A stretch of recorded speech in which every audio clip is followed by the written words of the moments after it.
Ya, ahí se está grabando. Entonces, ya. Así que vamos a dar inicio a la clase.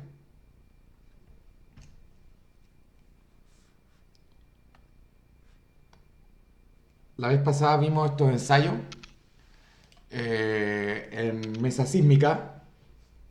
Habíamos dicho que las mesas sísmicas son instrumentos de laboratorio, básicamente, que son muy grandes, que requieren incluso de grúas, pero que aún así sus dimensiones respecto a una vivienda, obviamente, son más pequeñas y por lo tanto muchas veces lo que se ensaya es a escala, ya que tienen 5 o 7 metros de dimensiones nomás, la tabla de la mesa,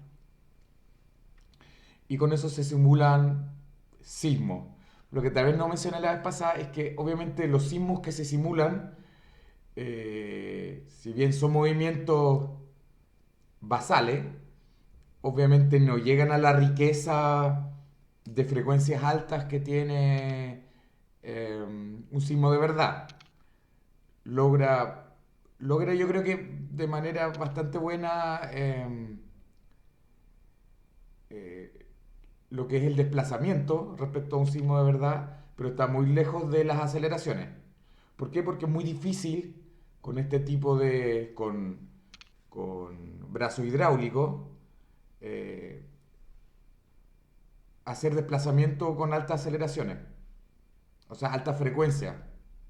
Lograr alta frecuencia es difícil con, con este tipo de indumentaria. La clase pasada me quedó dando vuelta que puede que tal vez eh, vi que esto no se haya entendido del todo y vi este video también, que también es del NEC, de una vivienda ya más grande, de albañilería no reforzada. Yo creo que es muy interesante que la revisemos, ya que la albañilería no reforzada es el siguiente módulo. Y por ende también es de nuestro interés su análisis. Este ensayo es la simulación de un edificio que es como este, solo que nuevamente, como ya le había dicho la vez anterior, a nivel o sea, no a nivel, sino que escalado. Es un poco más pequeño, obviamente, que esta vivienda real. Entonces vamos a ver el video nuevamente.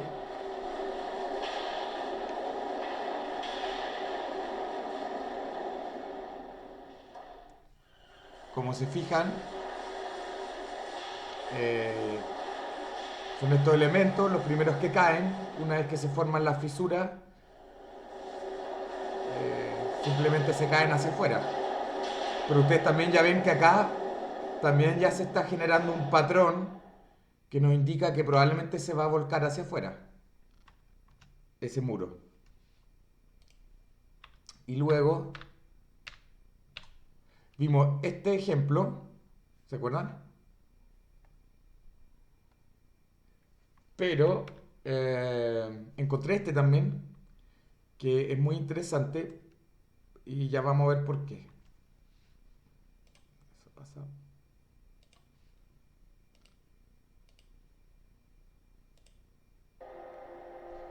Vamos a ver este video.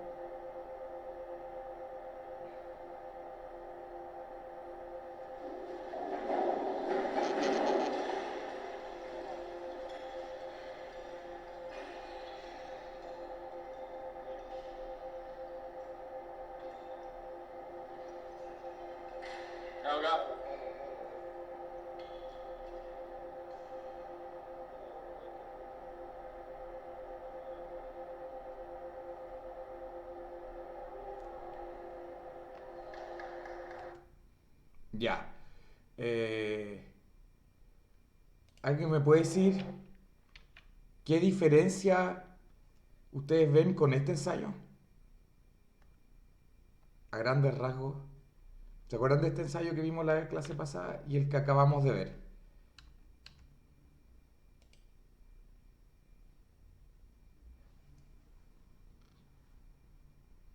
¿Cuál es una de las grandes diferencias?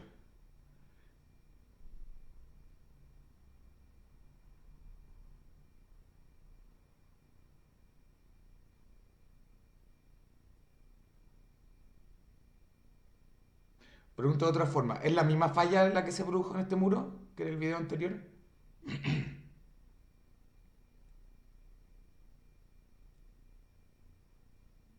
¿El mismo tipo de falla?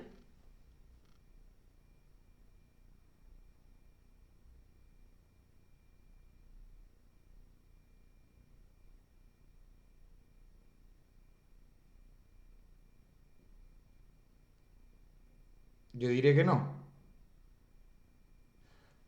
¿Qué tipo de falla es esta?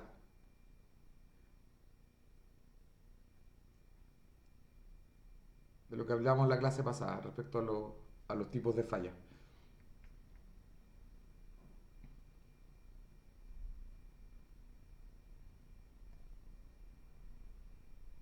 O vamos para atrás. ¿Qué tipo de falla es esta?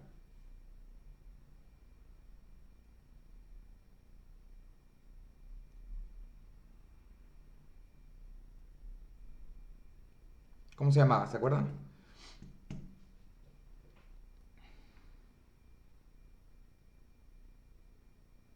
Este era el vaciamiento, ¿cierto? ¿Estamos de acuerdo? En cambio esto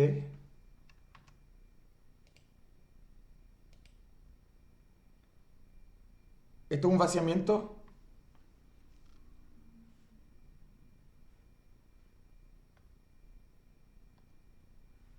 No.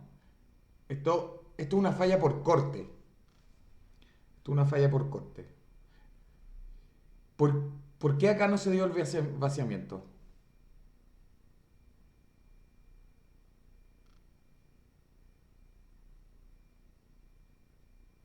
Vamos al video de nuevo. ¿Por qué en este ensayo no se da el vaciamiento?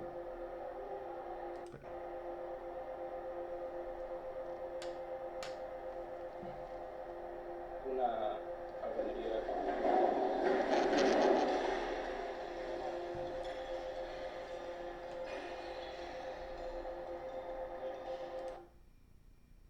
¿Por qué acá no se dio el vaciamiento? A ver, ¿escuché a alguien ahí? ¿Alguien que quería dar su opinión?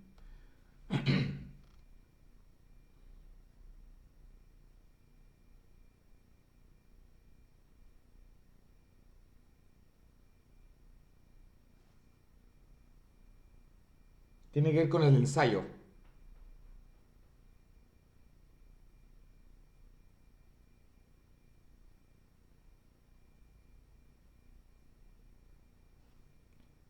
Este ensayo, si se fijan bien, es en solo una dirección. Fíjense, es solo en la dirección longitudinal.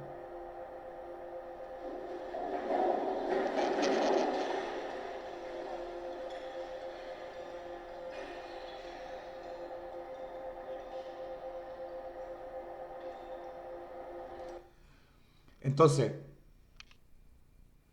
¿qué es lo que concluimos? Si es que, en el fondo, si el movimiento sería solamente en una dirección, ¿por qué es solo en una dirección? Porque muchas de las universidades solo tienen mesas unidireccionales, no bidireccionales.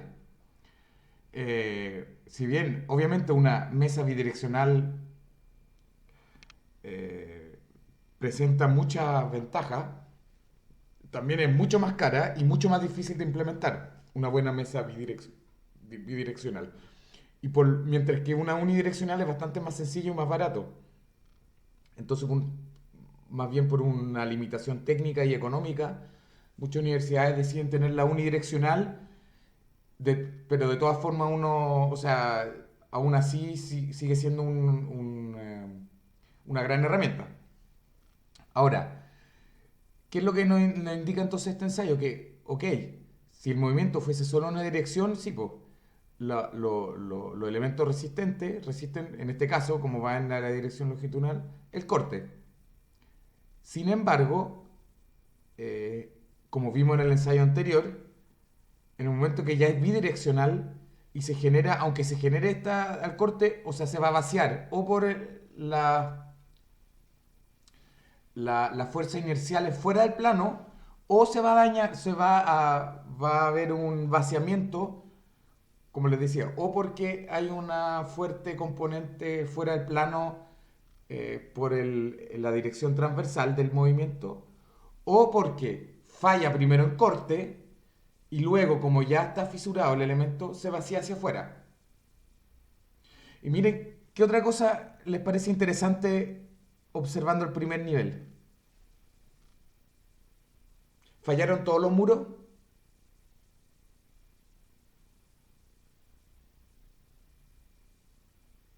Mm, ¿Se ve uno que no falló? ¿O al Sí, caso de que el de más de la derecha no? sí, ese no falló, yo no tengo explicación para ese. Pero el otro, el de más atrás, ¿falló o no falló? Po? Pareciera que agarró algo de daño, pero se mantuvo, ¿cierto? Entonces ahí nos preguntamos, ¿por qué falló este? O dicho de otra forma, ¿qué hubiese pasado si también en esta abertura, como lo exige la norma chilena, hubiese habido un pilar? Y yo vaticino que lo que hubiese pasado es que al igual que este muro, si bien puede tomar corte y por lo mismo dañarse por corte, eh, hubiese mantenido su capacidad por mucho más tiempo. O dicho de otra forma, o más que tiempo, hubiese podido tomar más carga aún, antes de deteriorarse a tal nivel. Entonces, por el puro hecho de no contar con la columna acá, ya contamos con una baja en su resistencia.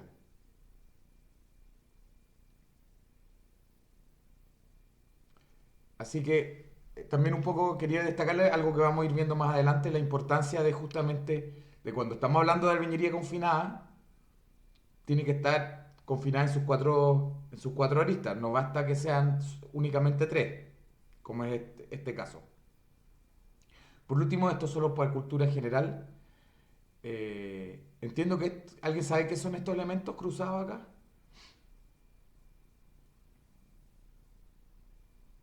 Parecen tensores, ¿cierto? ¿Son celdas de carga o no? Algo muy parecido, pero no de carga. Ah, ya. Sí, pero a eso quería ir. Esto no es un refuerzo. Esto no es un refuerzo, digámoslo así, una riostrea diagonal. No, no es esto. Estos elementos son muy delgados para hacer eso. No, estos son LVDTs, o sea, medidores de desplazamiento. Y esto es una forma de poder medir los desplazamientos. Nosotros conocemos el ángulo, ¿cierto? En que quedan instalados estos elementos. Entonces, eh, con esto, midiendo las dos diagonales, podemos reconstruir posteriormente tanto el movimiento horizontal entre pisos, como también si es que hubieron diferencias en movimientos verticales. Entonces se ponen estos tensores cruzados a los cuales se le añade el VDT, estos sensores de desplazamiento, y con eso se pueden medir los desplazamientos de entrepiso. Eso. Bueno, con eso dejamos eh, este tema, que es muy interesante, los videos. Y la idea final de mostrarles estos videos es justamente que un poco ustedes puedan entender cuáles son los tipos de falla y cómo fallan las estructuras con y sin refuerzo. Eso, bueno, vamos a entrar a una segunda parte de este módulo que es la configuración y estructuración. Entonces, respecto a la configuración y estructuración, tenemos la forma y dimensiones de la planta y de las elevaciones, la distribución y sobre todo la densidad de muros, o sea, la cantidad de muros que tenemos, y la ubicación y tamaño de apertura. Entonces, esto es algo que yo creo que no se ve del todo en la universidad. Yo lo paso porque esto es algo que es válido para todas las tipologías de edificios y estructuras, pero tal vez es más relevante aún en edificios de bañería. O sea, mantener estas buenas prácticas ahorra el potencial de grandes daños también. Y que se manifiesta probablemente con mayor magnitud en edificios de albañilería respecto a otro tipo de tipología de edificio. Entonces, estos son como recomendaciones, nunca se van a poder cumplir del todo, pero si no se pueden cumplir porque la arquitectura dicta otra cosa, al menos eh, contenerla. Esa es la idea. Entonces, obviamente, una planta rectangular o cuadrada es más deseable. ¿Por qué? Porque genera menos torsiones, ¿cierto? En planta. Es deseable por sobre grandes excentricidades, como se muestra acá, como una forma en L o U, que generan, por su naturaleza, torsiones en planta. Y si esta es muy grande, obviamente lo que se puede hacer es introducir alguna junta disculpen, de dilatación. ¿Qué significa una junta de dilatación? Es que los muros se dejan sin conectar y se deja un cierto gap eh, entre ambas modulaciones. El gap en general, creo recordarme que es 2 centímetros, creo, como mínimo según la nueva norma, o sea, la NSH 433 modificada del 2012. Ahora la verdad no me acuerdo si es 2 centímetros o 1,5. Pero está por ahí, es chiquitito, pero como estos edificios, o sea, es eso o lo que salga del análisis estático o modal espectral. Pero para edificios muy bajos, como estos, normalmente manda esta distancia mínima, los 1,5 centímetros. Luego, también mantener esto, las plantas si son alargadas, bajo un cierto largo que no pase. Esto es una guía de buenas prácticas nomás, no es que haya una disposición al respecto, pero más o menos 1 a 3. Cuando ya es más grande, se recomienda también dilatar acá horizontalmente. Ahora, esto sí se ve mucho, porque, ¿se acuerdan? Yo les mostraba estas viviendas sociales, las típicas son muy alargadas. Y cuando ustedes las ven muchas veces, si ustedes van y las visitan y las analizan de cerca, se darán cuenta que muchas veces son 2 o 3 módulos uno al lado del otro y se encuentran dilatados entre medio. O sea, no es que sea un edificio muy largo, sino que son varios módulos uno al lado del otro. Y cada módulo conteniendo dos departamentos en planta. O sea, acá internamente todavía tiene una separación y ustedes tienen 2 departamentos. Entonces, si ustedes ven un edificio largo de este tipo, de albañilería, y tiene 6 departamentos, uno al lado del otro, en cada piso, es muy probable que entre medio esté dilatado. Un ejemplo también icónico, yo creo, que es un edificio muy largo y está dilatado en varios tramos, es por ejemplo el JJ, el Hospital Clínico de la Universidad de Chile, allá en Santos Dumont, que creo que ya no se llama Santos Dumont en la calle, no me acuerdo el nuevo nombre. Santos Dumont 999, ahí es donde está ubicado el Hospital de la Universidad de Chile, y es un edificio que tiene creo que como 200 o más metros de largo, entonces también en planta está dilatado en varias partes. Eh, Esto un poco redunda en lo que estábamos hablando, ¿cierto?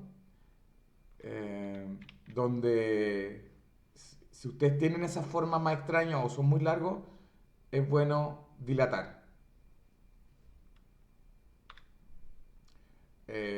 Luego también, esto ya lo habíamos dicho, un poco respetar los largos, que no sean demasiado grandes. Y también esto, yo lo llamo edificio cabeza martillo, pero no sé si tendrá algún otro nombre más oficial, que también se dio mucho acá en Chile, que son estos edificios que acá tienen como una depresión, acá hacia adentro. Y ahí la recomendación es que estas depresiones hacia adentro no sean más que un cuarto de la planta. O sea, que se mantengan acotadas. Y si no, también nuevamente dilatar. ¿Dónde dilatar? Acá. Para que se transforme nuevamente en edificios rectangulares. Eh, ¿Qué es lo que ganamos con el uso de la junta? Reducir los riesgos de agrietamiento derivados de cambios volumétricos debido a retracción. Eso, o sea, eso además de lo que ya hablábamos, que es la torsión básicamente. O temperatura en las juntas de expansión y la concentración de tensiones. Eh, Esto ustedes probablemente ya lo han escuchado para, por ejemplo, losas de estacionamiento muy grandes, que uno hace al menos juntas de dilatación al hormigonar, pero también juntas de dilatación ya estructurales, si es que son muy, muy grandes. Esto también es verdad para albañilería. La albañilería, si ustedes hacen muros muy largos, eh, pueden empezar a agrietarse luego de construida debido a la retracción. Esto se ha visto, pasa, son fisuras finas que se empiezan a generar y es justamente porque no se compatibilizó bien la retracción del mortero con la de los ladrillos, que obviamente es mucho más baja. Y eso tiende a generar fisuras, sobre todo en la junta de mortero. Entonces también si ustedes, esto también es una recomendación, si generan largo muro mayor a 25 metros, también por este aspecto es muy recomendable integrar juntas. Lo otro son las elevaciones. ¿Qué pasa en las elevaciones? Lo vimos en algunos ejemplos en la clase pasada, que los edificios se diferencian en elevación por su forma y por las dimensiones y la continuidad de sus elementos. Entonces, eh, generar esta diferencia en elevación, como las mostramos acá, no es muy conveniente, sobre todo por lo que ya habíamos hablado. Tener menos muros en el primer piso que en el segundo piso, ¿a qué nos va a llevar? Sabiendo que el corte es mayor en el primer piso, por la forma, tipología constructiva que nosotros tenemos. ¿Es sensato tener menos muros en el primer piso que en el segundo piso? Obviamente que no. O sea, deberíamos, ojalá, al menos mantener la misma cantidad de muros. ¿Por qué? Porque sabemos que en caso de llegar a dañarse los muros, se van a dañar en el primer piso. Y entre más masa le pongamos encima y más rígido sea este elemento, eh, mayor va a ser la severidad de los daños que tengamos en el primer piso o la probabilidad de colapso. Esto ya lo vamos a ver. Eh, Esto se observa, por ejemplo, en estas viviendas de acá. Y que es algo que es muy típico también acá en Chile. Y justamente este tipo de viviendas son los que sufrieron también mayores daños, han ido sufriendo mayores daños. Entonces, ¿qué es lo que tenemos que hacer? Privilegiar la continuidad y homogeneidad de los muros que forman la estructura resistente. La continuidad, los muros y las aberturas deben mantener su ubicación a lo alto del edificio. Evitar que desaparezca algún muro, especialmente a nivel del primer piso. Es un poco lo que les comentaba. Y la homogeneidad. Conservar la modalidad de refuerzo. Esto es particularmente cierto sobre todo en los edificios de albañilería porque, ¿qué pasa? Volviendo un poco atrás. ¿Qué pasa si nosotros tenemos esta configuración, pero se trata de un edificio de hormigón? Lo que probablemente al diseñar en lo que resulta es simplemente, eh, bueno, tendremos que reforzar más este muro. Hasta incluso tal vez le podemos dar mayor espesor. Pero eso en la albañilería no es posible. Tampoco es sensato ponerle mucho más refuerzo acá abajo al de albañilería que el de arriba, porque también es un problema de rigidez. El primer piso es menos rígido, o sea, sí o sí se va a desplazar más. Entonces, no necesariamente la- la- la- el refuerzo nos va a salvar de eso. Entonces, por eso que, sobre todo en la albañilería, eh, es más, a ver cómo decirlo, es más recomendable mantener la continuidad y homogeneidad en los distintos pisos. Luego, siguiendo con la elevación, la forma de la elevación también es importante. Nosotros vimos en este ensayo, en el video, que sobre todo esto, estas partes altas de los muros, que se llaman tímpanos, no sé si ustedes manejaban ese nombre, que los tímpanos eh, han mostrado ser muy vulnerables. ¿Por qué? Porque se fisuran a esta altura, se fisuran a esta altura y tienden a vaciarse hacia afuera. Y son muchas veces este tipo de vivienda, o sea, este tipo de elementos que, que han, que han causado la mayor cantidad de muertes o lesiones, lesionados por sismo, o durante el sismo, mejor dicho.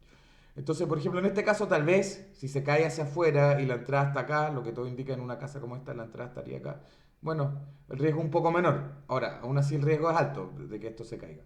Normalmente se caen hacia afuera siempre, no hacia dentro de la casa. ¿Por qué? Porque acá hacia dentro de la casa igual tenemos elementos de techumbre. Cercha, las costaneras, etcétera. Ahora, yendo un poco para atrás, en este elemento, si este elemento es de albañilería y se fisura y esto se vuelca hacia, hacia la fachada donde justamente tenemos las puertas por la cual la gente va a escapar en caso de un sismo, porque por mucha cultura sísmica que tenemos, en los sismos de gran magnitud la gente igual entra en pánico y sale corriendo.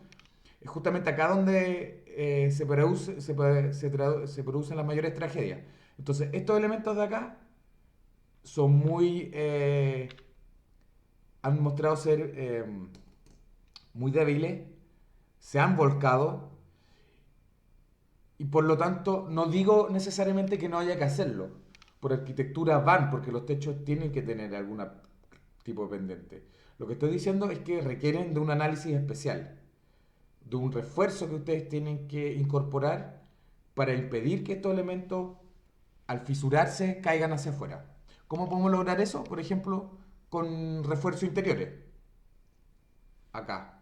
Si nosotros le integramos algunas barras que estén al menos conectadas a la viga de coronamiento acá, ¿cierto? Disculpen la viga, no está muy rectangular. Eh, Podríamos tal vez impedir que esto se vuelque hacia afuera. ¿Por qué? Porque pasa a ser un cantilever donde también la barra de acero impide el vaciamiento. Entonces, como habíamos dicho, estos son casos reales. Esto no lo mencioné a propósito, pero este no es no es un ensayo teórico el que le estoy mostrando. Es algo observado. Si no me equivoco, estas son casas de Tocopilla, de hace como 16 años atrás. Ya vamos a ver, creo que lo tengo anotado en la siguiente diapositiva. ¿Qué pasa acá? Lo que habíamos ya mencionado. Tenemos una casa en cuya arquitectura tenemos mayor cantidad de muros en el segundo piso que en el primer piso. O sea, la densidad de muros del segundo piso es mayor a la que el primer piso. ¿Y qué pasa? ¿Qué es lo que se observó en los sismos? Que obviamente, como era esperable, todo el corte que tiene este piso lo tiene que tomar este único muro que es mucho más chico. Y por ende, falla también falla por corte. Esta otra de las fachadas, otra fachada, donde se observa lo mismo. Tenemos menos área acá, y en estos machones cortos se concentra todo el daño. Toman prácticamente todo el corte, porque este machón es tan pequeño. Un poco lo que ustedes pueden observar acá es que, ¿cuáles eran las áreas aportantes acá? Tenemos esta área de acá, ¿cierto? Tenemos prácticamente, voy a incluir las ventanas porque son pequeñas, este muro y este muro. Pero ¿cuáles son los muros resistentes? Únicamente estos dos machones de acá. Todo el corte, toda la masa del piso superior se va a concentrar en la resistencia de estos dos muros, prácticamente. Y como les mencionaba, y por ende, los daños donde se concentraron, como era predecible, en estos muros de acá. Como les decía, esto no es un caso netamente teórico, o sea, sí, teórico, bien digo, no un ejercicio teórico, estos son observaciones que se han realizado y como ustedes pueden ver en las fotos, tal cual como uno podía predecir, la mayoría del corte se presentó acá y aunque estos muros estén reforzados, presentaron daños muy grandes. Eh, Esto es un daño, si bien no colapsó la vivienda, o sea, entre comillas, logró su cometido normativo, que es evitar el colapso para mantener la vida de las personas. Eh, Tampoco eso no va a confortar a la familia que tiene que evacuar su casa y ya no va a poder usar esta casa el, eh, por la dimensión del daño que tomaron estas viviendas. Acá lo mismo, como ya habíamos dicho, acá tenemos otros muros y donde en los machones se concentró todo el daño. ¿Se fijan acá? Entonces, eh, sí, estas viviendas son de Tocopilla. Si recopilando, los cambios de elevaciones, sobre todo si dejamos más muros en los pisos superiores respecto a los inferiores, es una receta normalmente para acumular daño en el primer piso. Esto incluso es un análisis simple. eh, se puede a través de un modelo de elementos finitos, vamos a llegar a la misma conclusión. Era evidente que en estos elementos es donde se concentran las mayores tensiones. Y es justamente donde se produjo el daño. Justamente acá, ¿se fijan? Es tal cual como predicho por los modelos, es también el daño observado. Otro ejemplo. Acá nuevamente tenemos un ejemplo con una cierta discontinuidad en el primer piso. Eh, Igual que acá es evidente que tenemos menos áreas de muro. El área siempre tienen que medirlo al nivel donde tenemos menos muros. O sea, a este nivel. Tenemos este machón, mientras que acá tenemos dos machones grandes. Y justamente como observamos en la foto, es donde se concentró todo el daño. Acá lo mismo. Esta ventana, esta especie de singularidad dentro del muro, llevó a que las fisuras, si nosotros las pasamos, las traspasamos al dibujo, más o menos lo que se observa es algo así, donde acá falló toda esta zona, y después acá una fisura más o menos así, ¿cierto? O sea, claramente esta discontinuidad en la elevación es la que llevó al daño, al mayor daño. Entonces, eso en cuanto a las elevaciones. En cuanto a la distribución de los muros, los muros de albañilería se deben distribuir en la planta del edificio en dos direcciones que sean ortogonales entre sí y en forma simétrica para reducir los efectos de torsión sísmica. O sea, ojalá lograr tener una densidad de muros similar eh, en ambas direcciones. Y ojalá no tan solo eso ya lo vamos a ver, pero que también esté distribuida esa densidad de tal forma que genere la menos torsión posible. Y obviamente evitar algo como esto. Ahora, eh, yo he escuchado, esto no me consta, pero lo he escuchado, que parece que el Congreso Nacional nuestro es un edificio que está estructurado de esta forma. Entonces ustedes dirán, ¿cómo un edificio eh, teniendo solo muro en una dirección puede llegar a resistir justamente el sismo en esa dirección? Bueno, es porque si bien obviamente los muros direccionados en la dirección del movimiento toman mucho mayor carga y resisten, por ende también resisten los movimientos. Si solo tenemos muros en una dirección, está claro que los muros igual tienen cierta rigidez. Entonces, si los muros son tienen un espesor lo suficientemente grande y están acoplados acá mediante algún elemento muy rígido, como una viga rigidizadora a este nivel, también se podría hacer un diseño con solamente muros en una dirección. De hecho, ayer participé en o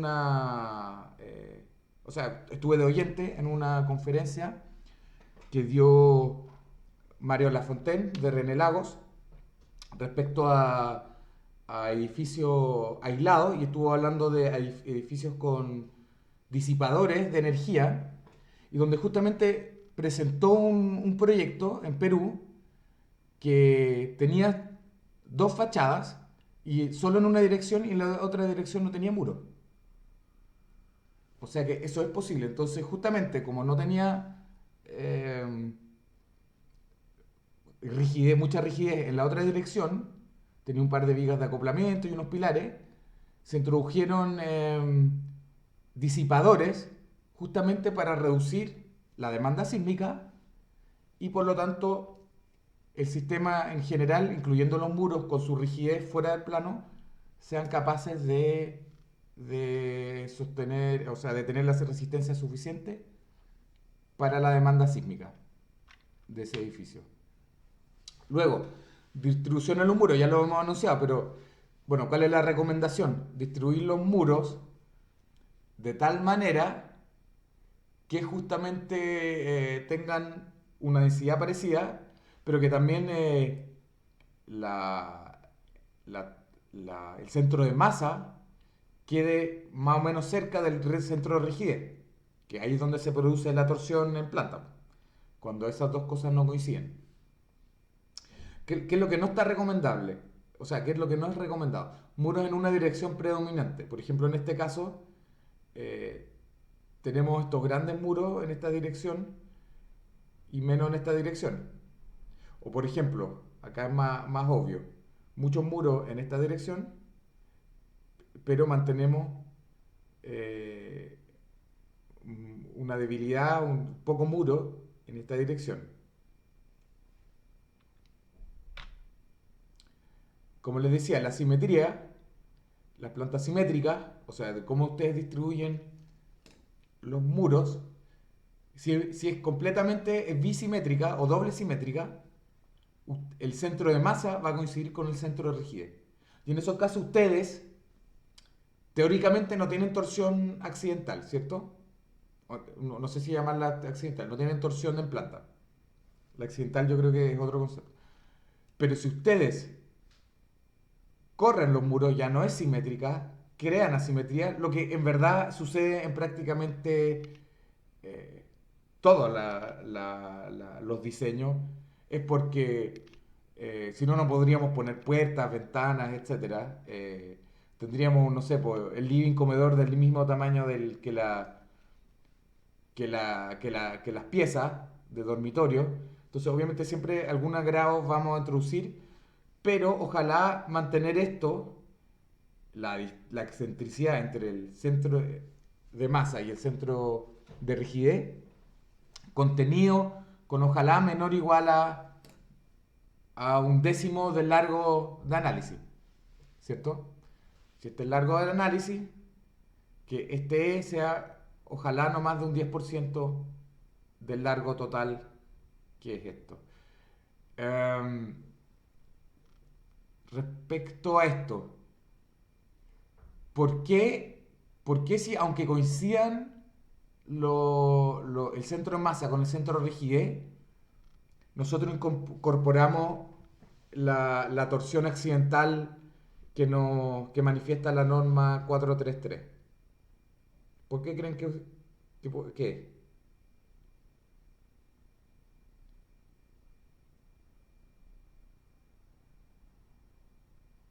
En el caso estático creo que es el 10% y en el caso del análisis modal espectral creo que es el 5%.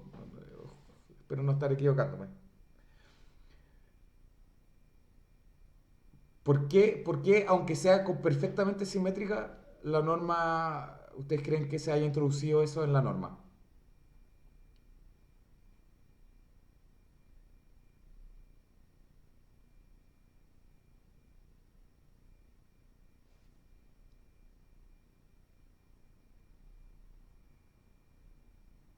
Porque si nosotros hacemos un diseño y este es el diseño, la verdad no habría para qué introducirlo. Si tenemos el centro de masa acá, no está coincidiendo con el centro de rigidez. ¿Por qué entonces tenemos que introducir de todas formas un, una torsión accidental?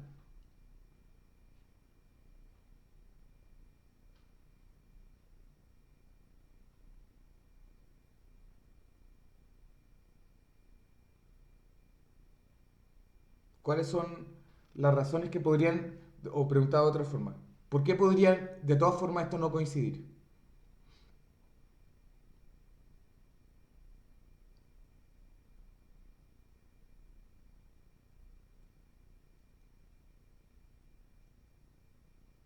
Bueno, de lo que me acuerdo, el término que se usa es torsión accidental. Eso ya lo dice.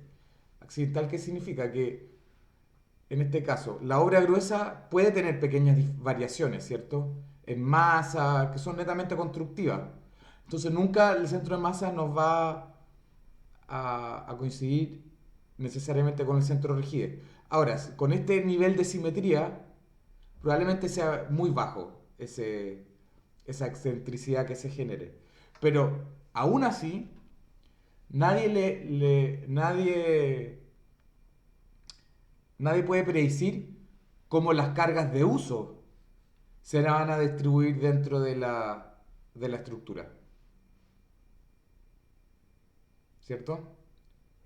Eh, puede haber aglomeración de personas en una sala más que en la otra, el mobiliario puede ser distinto, entonces también son las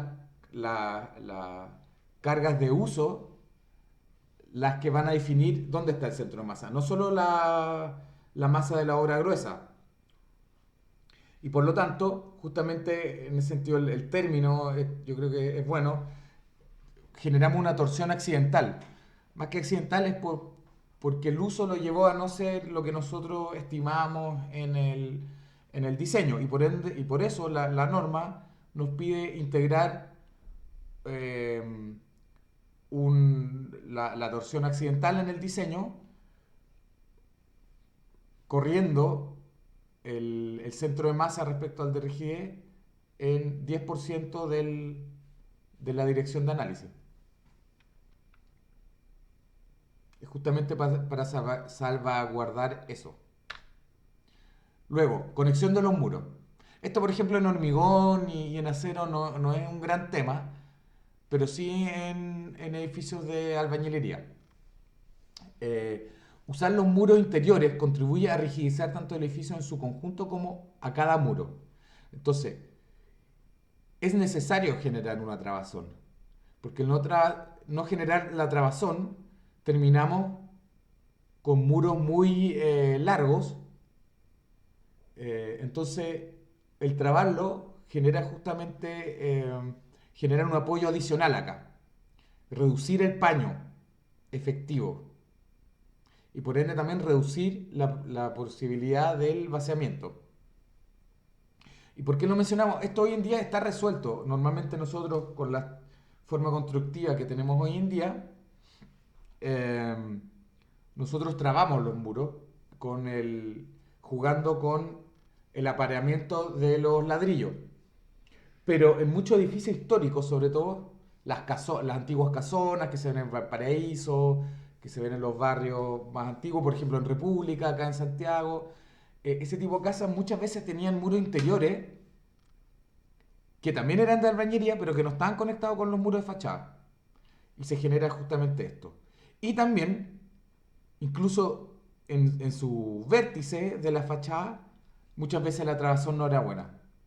Y por ende terminamos con muro independiente en voladizo. Entonces, o sea, terminamos con lo que hablábamos la clase pasada. Pasamos de si tenemos una estructura donde todos los muros están amarrados, su comportamiento y su capacidad resistente es un problema de tensiones, ¿cierto? De fuerzas. Cuando tenemos un muro envoladizo conectado a nada, lo que pasamos a tener, si yo hago un corte acá, es lo que hablábamos en la clase pasada, paso a tener este tipo de problemas. Paso a tener un, un problema geométrico. Paso a tener elementos que se comportan como cuerpos rígidos y que bambalean. Y por ende su estabilidad ya no tiene relación con la capacidad de resistir tensiones, sino que con un tema de estabilidad geométrica.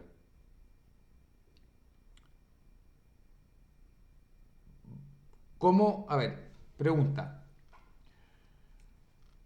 ¿Ustedes saben cómo podría yo, si no, si ya las tensiones no juegan un gran rol, por ejemplo acá, ¿ustedes podrían decir si este tipo de elemento puede resistir un sismo o no?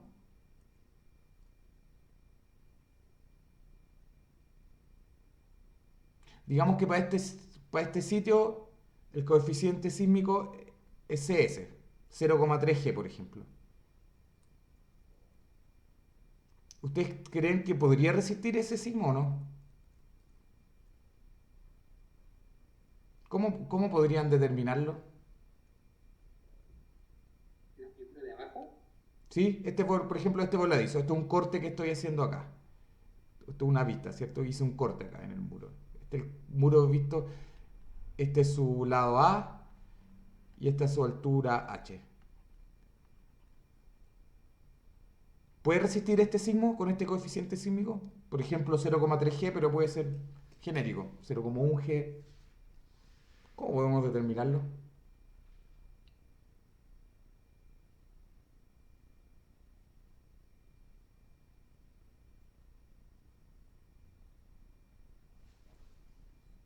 ¿Cómo se mantiene un cuerpo rígido?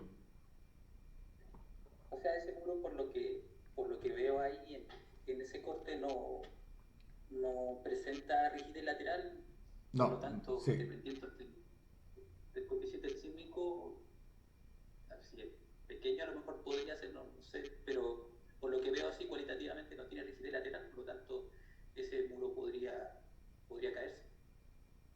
Exacto. Y ahí está la pregunta, muy bien. Pero, y ahí está la pregunta, ¿se cae o no se cae? ¿Cómo podemos determinarlo? Con esto, con lo que yo les acabo de dar. Les voy a dar un poco. El muro tiene un peso que está concentrado a media altura, ¿cierto?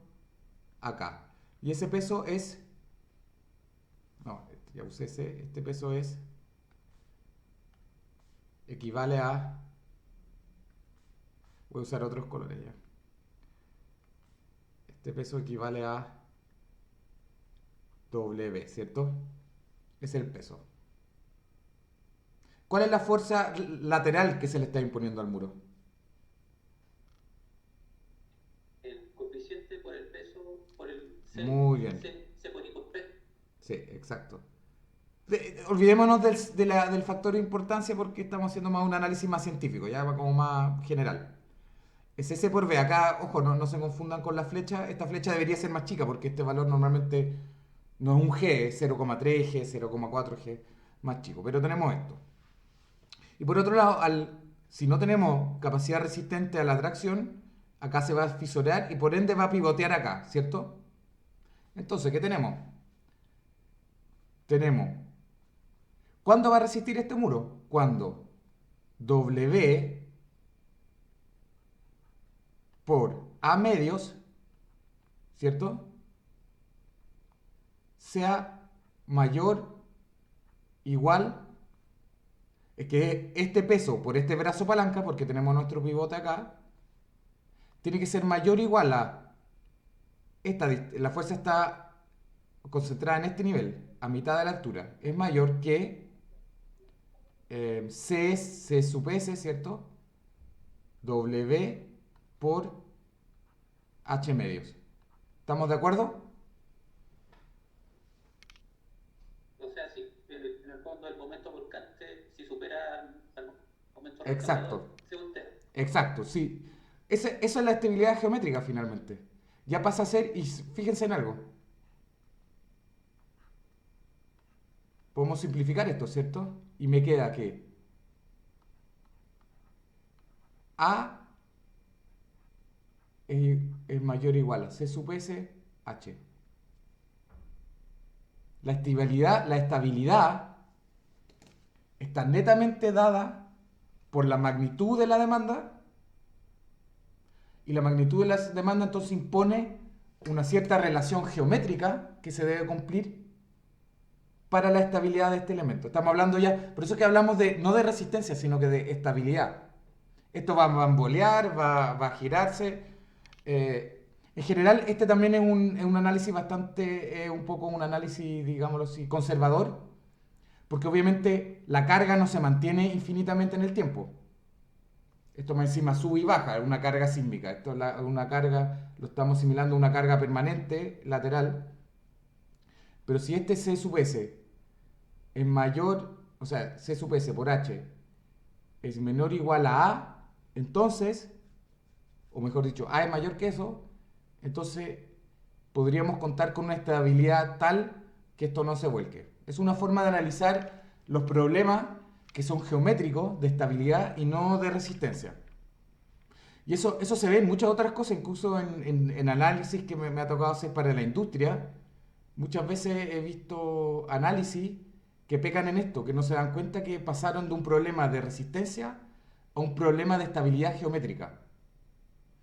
Esto solo como cultura general, ya que estamos hablando de eso. Es como, por ejemplo, este, no sé si lo han visto, cuando yo tengo dos rótulas así. Esto, por ejemplo, es una cercha de techo. Este es uno de los ejemplos que he visto en algunos diseños industriales. Yo acá impongo una fuerza P. Entonces, la resistencia que tienen que ustedes tener está acá, ¿cierto? Ustedes van a tener acá un P resistente. Y que se determina mediante al ángulo en el que estén puestos estos puntales, ¿cierto? Estas bielas. ¿Con eso basta el diseño?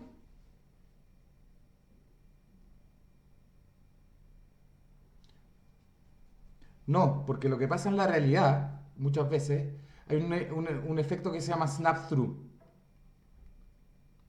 Que este tipo de elementos, las bielas, se acomodan.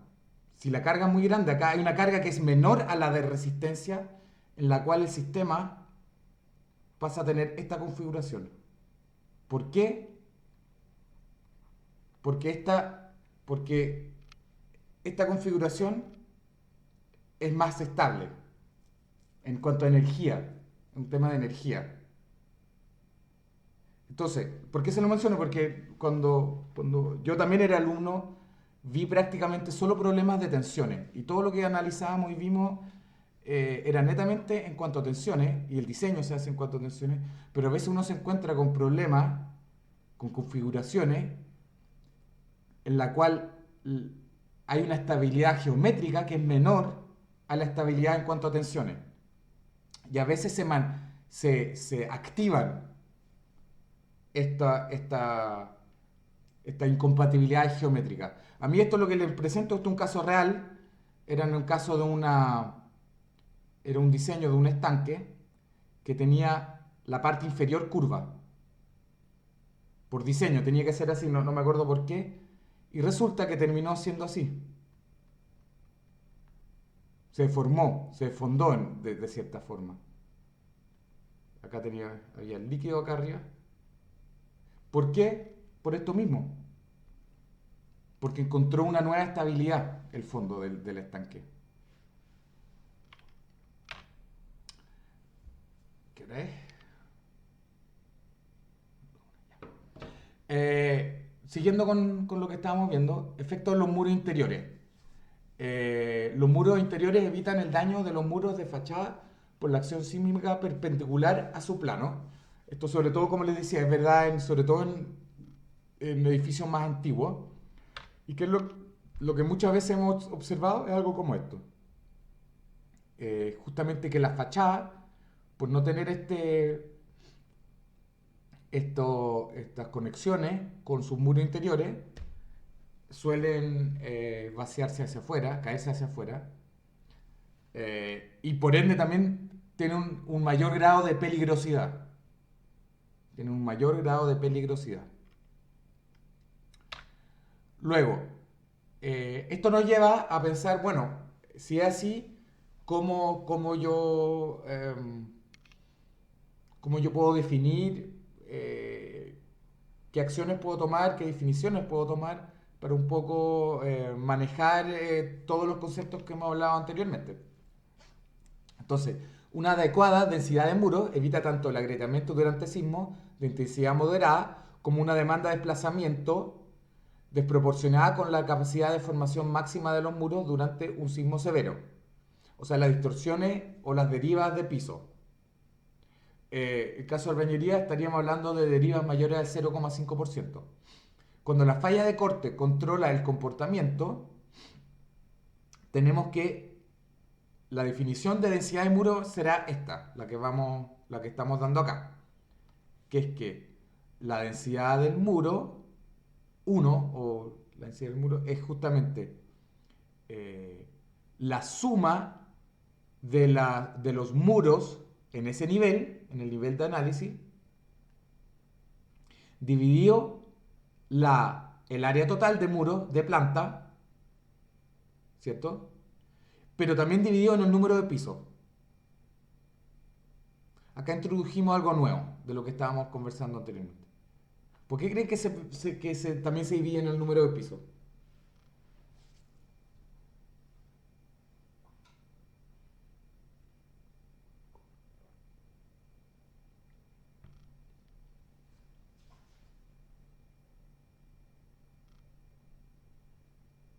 ¿Por qué tenemos que dividir en el número de pisos?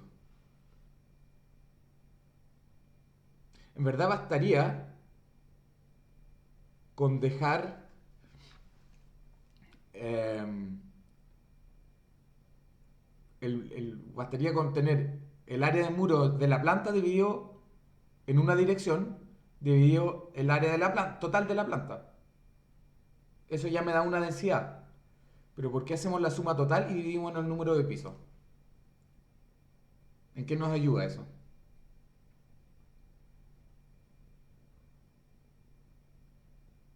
Ahí se está tomando la densidad de muro de la planta de solamente de un nivel y se divide por el número de pisos. Sí, este es el del primer nivel. Entonces vamos a sumar los muros del primer nivel. O sea, son todos los muros, pues estamos. El de cada piso, estamos sumando todos los muros, dividido el de la planta y el número de pisos.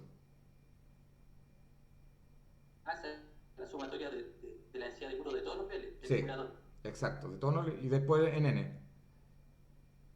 Me imagino que el corte se reparte por en los niveles de piso. Sí, en el fondo, sí, pero sí, es más por otra cosa práctica, que es lo siguiente, miren. Si tenemos dos casas distintas, dos edificios, ya hablemos de edificios, dos edificios distintos, y son prácticamente iguales, pero uno tiene 3 pisos y el otro tiene 4 pisos, sería justo comparar, decir, ah, mira, tienen la misma cantidad de pisos, por lo tanto, los dos resisten lo mismo o eh, los dos están bien, o dicho de otra forma, ¿sería una comparación justa?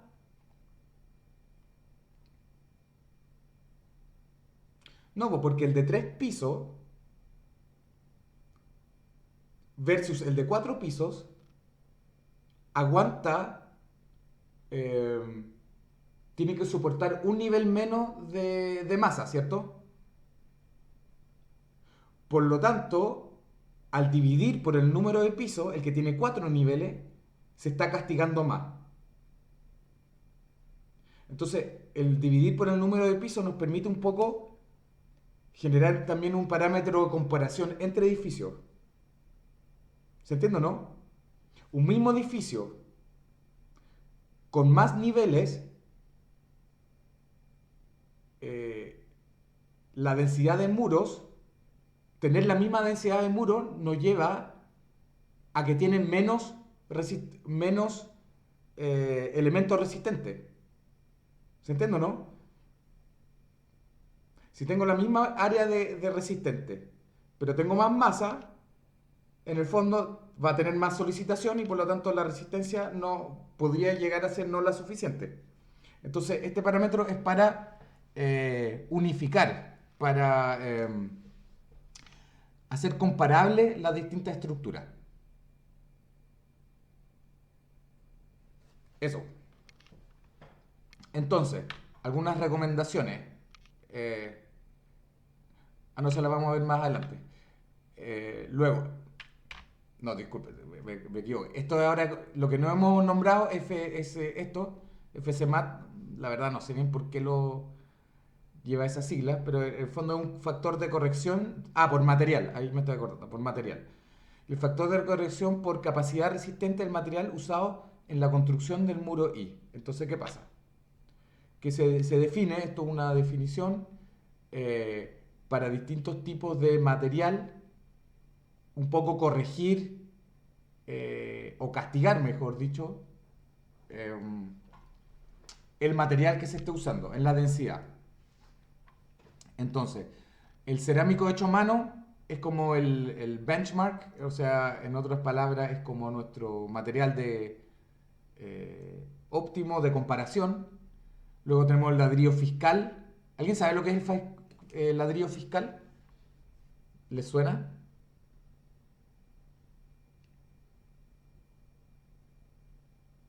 Sí, recuerdo haberlo escuchado hace tiempo ya, no me acuerdo Sí, mucho, pero esto es algo muy chileno. A todo esto, ¿tenemos a alguien que no sea chileno acá en el curso?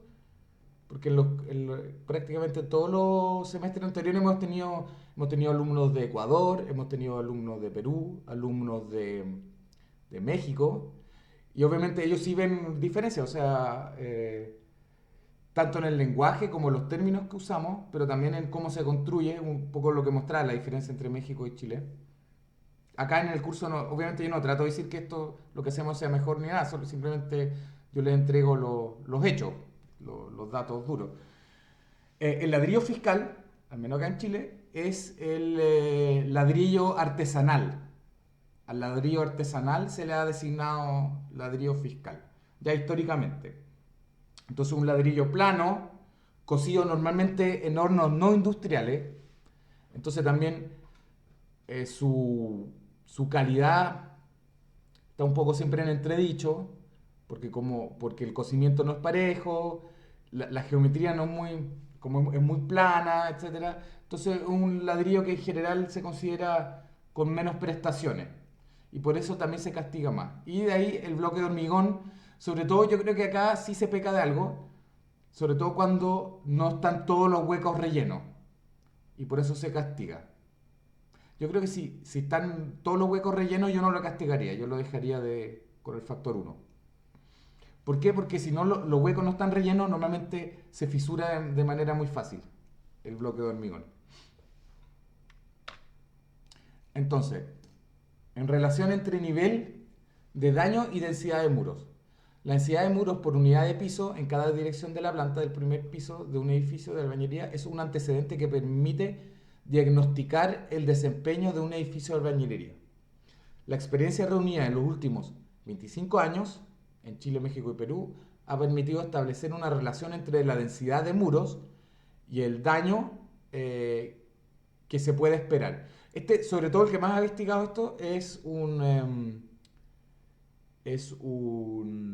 autor muy prolífico peruano en albañilería que se llama Roberto Meli. Roberto, si no me equivoco, Roberto Meli. En particular,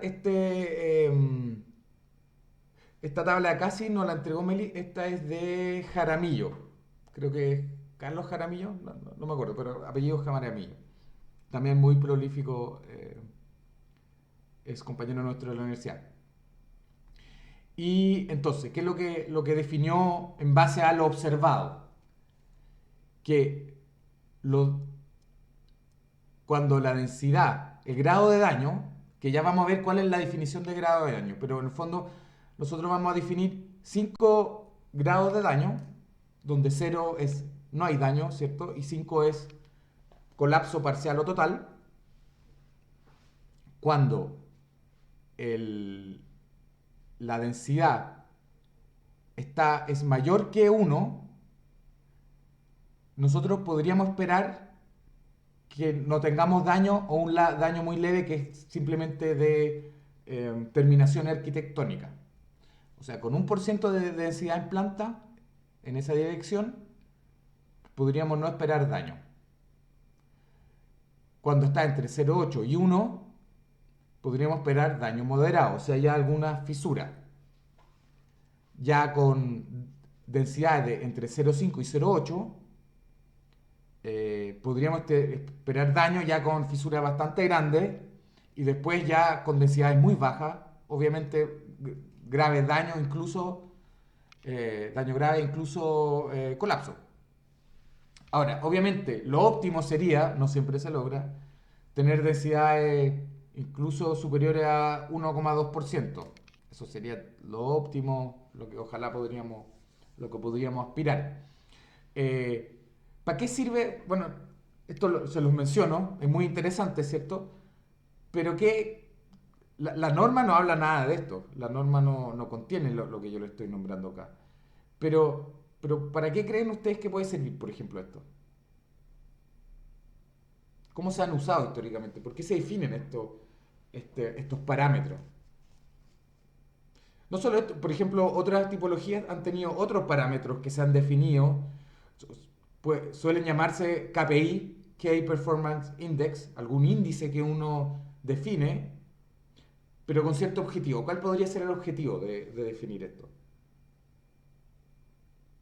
Si no es normativo. ¿A quién se le ocurre?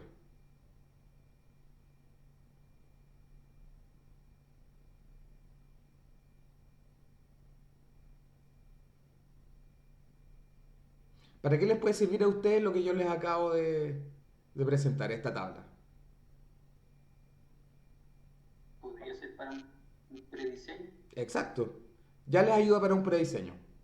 O sea, si ustedes están diseñando algo y tiene un porcentaje muro menor a 0,5%, eh, significa que, o sea, claramente estamos ante una estructura con muy poco muro. En ningún caso estoy diciendo que no se pueda diseñar, la norma no habla de esto, así que, pero estoy diciendo que ya la intuición les debería decir que, eh, que podría resultarles muy complejo el diseño. ¿Por qué? Porque ustedes están teniendo muy poco muro, ¿cierto? Y sirve para otra cosa, que esto ustedes probablemente no lo tienen en el radar, por eso se lo voy a mencionar yo, eh, que es lo siguiente. También muchas veces, eh, antes o después de sismos, dicho de otra forma, en estudios de vulnerabilidad, por ejemplo, esto los italianos lo hacen mucho. Por ejemplo, ustedes tienen una ciudad antigua italiana en la Toscana, yo qué sé, con muchos edificios antiguos, y por ejemplo, el alcalde del municipio quiere tener una idea, un grado un número, quiere tener una aproximación de cuál es el grado de vulnerabilidad de las estructuras que tiene su pueblo. No vamos a poder calcular casa por casa, hacerle un diseño, hacer un modelo, levantar planos, ¿cierto? Sería imposible. Incluso para una población muy chica. Sería carísimo. Entonces, pero lo que sí se podría hacer de forma muy fácil, y se ha hecho en Italia, en México, después del terremoto del 2018, lo hicimos acá para un proyecto que se llama Mar Vasto de Valparaíso, donde se definieron ciertos sectores en los cerros donde se hizo esto. Ustedes mediante una wincha, no una wincha, un distanciómetro láser, o sea, estos que miden distancia con láser, con un botón, ustedes en 5 minutos pueden hacer un esquema de planta, sacarle los muros, sí, aproximado, todo esto aproximado, pero son buenas aproximaciones. Y calcular después la densidad y llevar esto a esta tabla comparativa. Y ahí se van a dar cuenta. Y con eso ustedes pueden hacer un mapa, heatmap en inglés, como un mapa, en un mapa de plantas, de vista de arriba, de este pueblo que estamos analizando, empezar a poner con colores, con estos tal vez mismos colores, esto azul, verde, amarillo, rojo. Y ustedes van a poder ver, con este parámetro tan sencillo, más o menos dónde están las mayores vulnerabilidades dentro de esta población. Entonces, para eso también es muy, muy útil. En inglés le dicen um, rapid screening, como un escaneo rápido. Es un escaneo visual en terreno rápido que nos permite, de todas formas, sacar ya conclusiones preliminares que a su vez es una ayuda, una herramienta para saber dónde hay que enfocar los esfuerzos, por ejemplo, de refuerzo. Y como lo decía, si lo hacen de antemano es para un estudio. Si lo hacen después, como se hizo en México ahora, después de un terremoto donde ya se evidenciaron los daños, justamente el haber levantado esta información permite también comparar esto. ¿Con qué densidades se produjo qué nivel de daño? O sea, post-evento nos sirve para calibrar estos KPI, estos índices. Eso. Vamos a dejar la clase hasta acá. Espero que les haya parecido interesante. Esto es parte de lo que van a hacer ustedes también para la tarea. Es lo que les voy a pedir para la tarea. O sea, en el diseño, en la primera entrega, ya hacer un prediseño. O sea, definir esto. ¿Cómo estamos, cómo están ustedes con la estructura que ustedes van a diseñar respecto a este parámetro indicativo? Eso. La tarea, profesor, ¿cuándo la estaría subiendo para tener una referencia?